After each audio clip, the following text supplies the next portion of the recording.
Welcome back here. Now we're going to break down the final category of the D1 softball's quarter century team list. And the one everybody always talks about wherever you are, whether you're at a softball stadium watching a game, whether you're at a household or you're hosting a podcast like this one.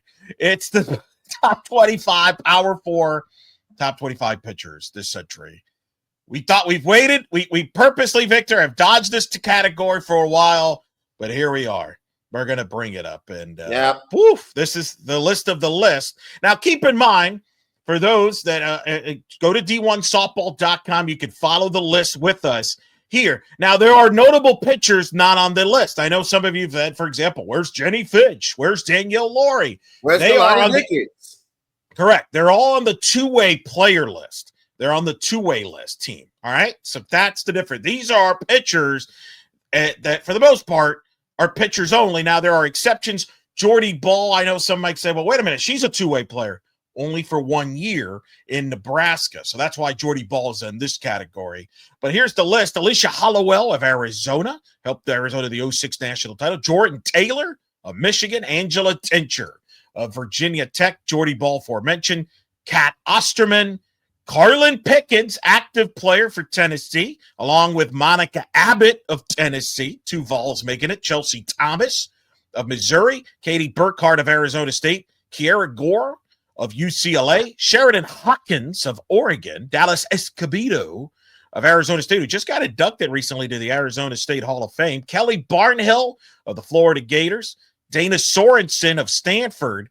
Lacey Waldrop of Florida State, Kelly Barnhill, Florida, Eileen Caney of Northwestern, Montana Fouts of Alabama, Hannah Rogers of Florida, Jenny Ritter of Michigan, Jocelyn Forrest of Cal, Jolene Henderson of Cal, Taryn Mowat, of course, of Arizona, Stacy Nelson of Florida, Paige Parker of Oklahoma, and Nigeri Kennedy of Texas Tech.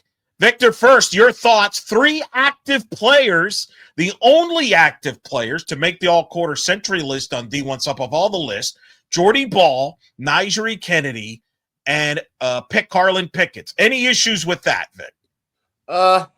After much deliberation and really kind of figuring things out, I don't have a problem with them being on the list.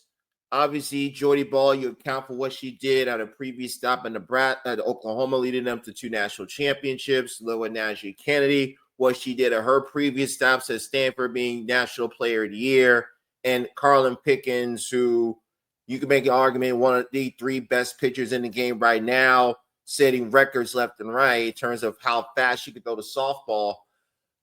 I'm intrigued, Eric, in regards to what you and the fellow members of the committee, of which I was not one part of, full transparency here. Be happy. You, first of all, you have a life, which is a good. That was I don't. So that's number one. Number 2, this list took a lot of my years. I'm pretty convinced of that. This took a lot of years of my and hours of sleep, Vic. You, sir, like Tony Kornheiser of PTI, like to go nighty-night pretty early, while people like me and Wilbon are working in late in the hours thinking of lists like this. Okay, so what were 2 of the 3 most prominent names that were brought up that who were not selected? And again, ladies and gentlemen, when we're thinking about pitchers, we're thinking about people who are strictly pitchers. I know Nigeri Kennedy had some time hitting at Texas Tech last year. Same with Jordy Ball. That was only 1 season. Not enough of a sample size for them to consider full two-way players and be a part of the two-way player list, which we have available also on d1softball.com. What were some of those names, Eric, that were considered? Because there were a couple that I had on my mind that I didn't see. Well, I wanted to know if they were considered. I wanted to see when you bring them up if they match what I was thinking of. Well, let me bring up one name that I had on my ballot that didn't make it, and that was Brittany Sneed of LSU. I really thought she should have been on this list. ERA career-wise under 1. I believe the only notable pitcher under 1 didn't make this list, just missed. I mean, she was right there. on the list. I think she helped LSU that SEC title at the beginning of this century. And I would argue, Victor, that if you look at resume, Brittany Snead is still could be regarded as the greatest LSU pitcher of all time. And that's even with a lot of the great pitchers they've had recently. You look at Snead's marks. That was the one that I didn't have, that I had on my list that did not end up making it. I don't remember. I think I had her in over Jordan Taylor. I think was in my ballot I covered Jordan Taylor in Michigan. We both covered Jordan Taylor in her pro career. I don't have an issue again being on the list. So it's kind of like, which ice cream do you prefer flavor wise, right? Yes. But that's one. There was others, but I'm curious who you had, and then I'll let you list. Well, one name that I thought maybe could have gotten a chance was Kelly Maxwell, because you think about what she did at Oklahoma State. Then she went to Oklahoma, got the national championship, and you can make the argument her last season at Oklahoma was better than her final year at Oklahoma State. If you look strictly at the numbers, was there consideration for Kelly Maxwell possibly being on this list? I don't think so, because there were a few others that were brought up. For example, hey, good luck narrowing down the Florida State pitchers. Oh yeah, that Florida State, because it was a run.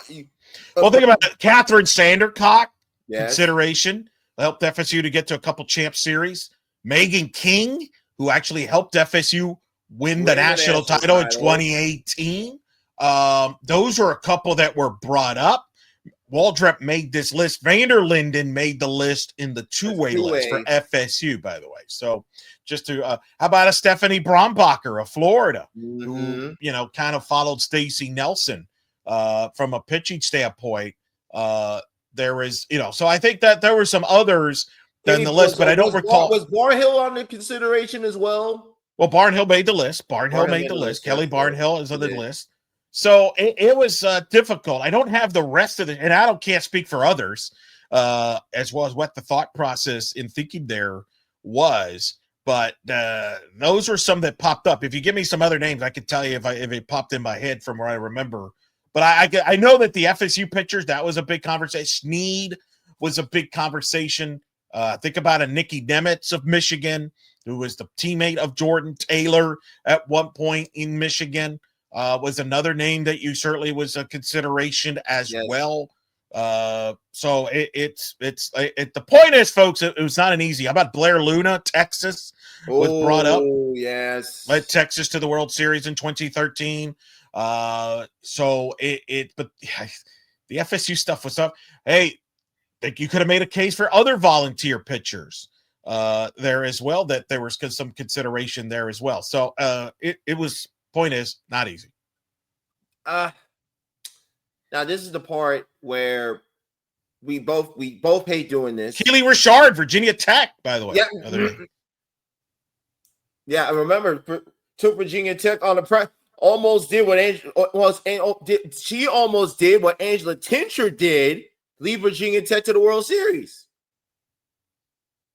Yeah. So not easy. No, it's only 25. Speaking of not easy, sir. All right. This is not going to be easy for us to figure out, of these 25 phenomenal names, what 5 are we going to have on our respective Victor A list? So if you've been following along with us, each time we've broken down these lists, Eric and I have picked in a snake order the 5 individuals we would like to have on our rosters. After this list after we go through this episode, we will share on our social media where you can vote our list. We will have the list of all of our selections for all of the lists of the D1 softball all quarter century team, and you will be able to take your vote. So be on the lookout for that coming up within the next few days or so. Ms. Lopez, hey, if you want the first pick, go right ahead, because I have a feeling we know who's 1. And we know who's 2. So I'll take number 1. And I know you're going to take. So but you know what? This is such a special category, Victor. and for our video audience, the number one pick deserves a special treatment. So go ahead and put on your play-by-play cap, Vic, and describe what I'm about to do here. Okay, for those of you who are listening to us on the podcast, Eric Lopez is doing a costume change in honor of the number one pick that he's going to make. And I would normally spoil it for you listening to us, but, well, I'll give you a hint. This individual was the first winner of Athletes Unlimited. So, Mr. Lopez, if you'd like to be like Mr. Adam Pierce and make your pick official, if you would, sir, please.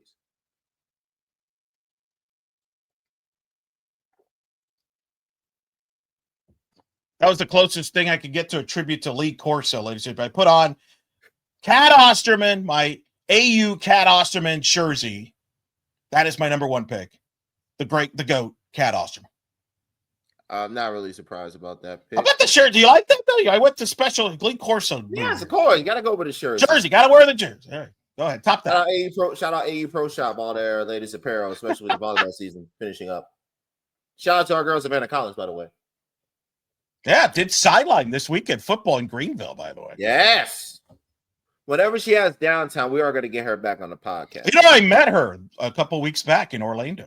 You finally met you finally met Savannah Collins. I met. Yes. We'll get to that later. Yeah, we're getting off track. We'll get to that later. Go on, continue. Let me steer the car back on the road. Because I got two picks coming up. One of them, you know who I'm going to take. I'm going to take Monica Abbott with the first of my two picks. That's a no-brainer. The second of my two picks, since we are doing a snake draft, I am going to go. We just mentioned her. I will go with Angela Tincher. Great pick. So, Mr. Lopez, you have two straight picks. All right. Go back, put up back that list here. It's the who's who of the list here. I'm not going to wear any. I'm not changing gear though. Don't worry. I'm keeping the Cat Osterman jersey. She's the captain of this ball. She's the captain of this team moving forward. This is now where it gets fun and controversial because no matter what I pick, people will be mad, right? Victor, yes, is that how this works? You're okay. Correct. Very good. No matter what you pick, no one's going to be happy with it. Very fair. Man, that was a great pick by Tincher. I was kind of hoping she dropped the 3. That did not work out with Monica there. I will go with my first pick. I'm going to go a little old school here, Vic, and I'm going to go with Stacey Nelson, Florida. You know you're good when your alma mater names a plaza at the softball stadium after you, and that's what Stacey Nelson is at the Nelson Plaza. If you go to KCP anytime soon, you'll see that over in left field. Yes. What did I say? You said KCP. You're thinking about Damian Caldwell. Oh, I am watching basketball as we recorded this. That's fair. It's a very discouraging comment there. Well, I'll get it. I got to get it together. Stacey Nelson will be my pick. So that will be my first pick. And then my next pick, I'm going to go active here. And Vic, I've got to go with my friend, Najee Kennedy, who, by the way, was on College Game Day's pregame show with your girl, Jess Sims, on for a segment. And then she appeared on College Game Day, but Jess Sims, instead of interviewing her, interviewed that Mahomes guy.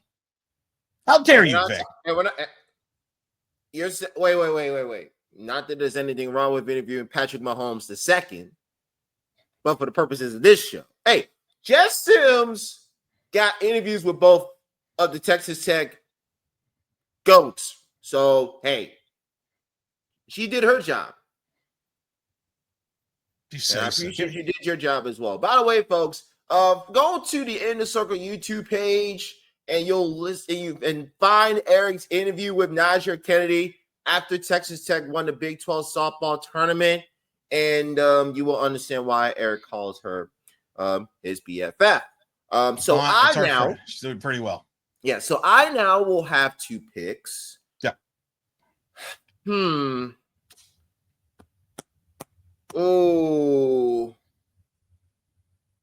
I will take with the first of my two picks. I will go. I'm thinking too much here. I'm going to go Jenny Ritter. National champion, Michigan 05. Yeah. Actually got to see that Michigan team up close and in person when Michigan came to Orlando that year to take on UCF. Saw Jenny Ritter, Samantha Finley, Coach Hutch up close in person that year when they eventually won the national championship. So that's the first of my two picks. And my second pick, I kind of have to be no, I'm not being strategic. I'm going with it. I'm going Taryn Moat, Arizona. Oh, I love Taryn. That's great. Taryn Moat for Arizona. That run that she had leading Arizona to the Women's College World Series title is still one of the greatest runs a pitcher has ever had in Oklahoma City. And with the way the game is going right now, Eric, with teams going to staffs, right, you're likely not going to see a run like that again by a player who led their team to the title. It's fair. It's very good. All right. How many picks I got? So you have two more picks, Mr. Lopez. So just to recap, ladies and gentlemen, Eric has Kat Osterman, Stacey Nelson, Najee Kennedy. I have Monica Abbott, Angela Tincher, Jenny Ritter, and Taryn Moat. Man, it's really good. All right. My fourth pick, I'm going to go with a two-time national champion. Boomer Sooner, Vic. Paige Parker. Huh? Sooner Nate. That's right. Give me some Sooner. Fourth pick. A little upset, aren't you? Yes. Because I was hoping she would fall to me in my fifth pick so I can have the Sooner fans on my side like they always seem to be. Not in this case, buddy. All right, that's so you got one more pick. Oh, got one more. I was afraid you were going to say that. I will go. You know what?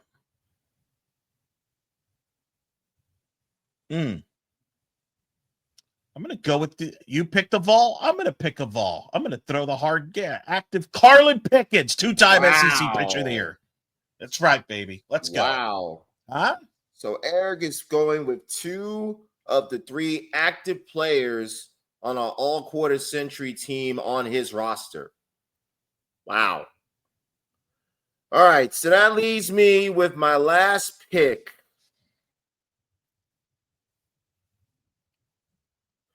When you think about faces of the sport, Eric, within the last, since we started this podcast, sure, I can make the argument that this individual is quickly becoming one of, if not the face of the sport. So with my last pick, I'm going with the People's Queen, Montana Fouts from the University of Alabama. Montana Fouts, Alabama Crimson Tide, your final selection. Yes. So no Chelsea Thomas, no Sheridan Hawkins, no Dallas Escobedo or Katie Burkhardt, which is I thought one of us was going to pick them. But good luck. Yeah, guess what? There's 15 great ones we didn't pick. Again, ladies and gentlemen, this is the beauty of an exercise like this, because you saw the list of the 25 and those great names, some of those names that I just mentioned, including Hannah Rogers, Barnhill, did not get selected. But again, we were only restricted to 5, and this was our list.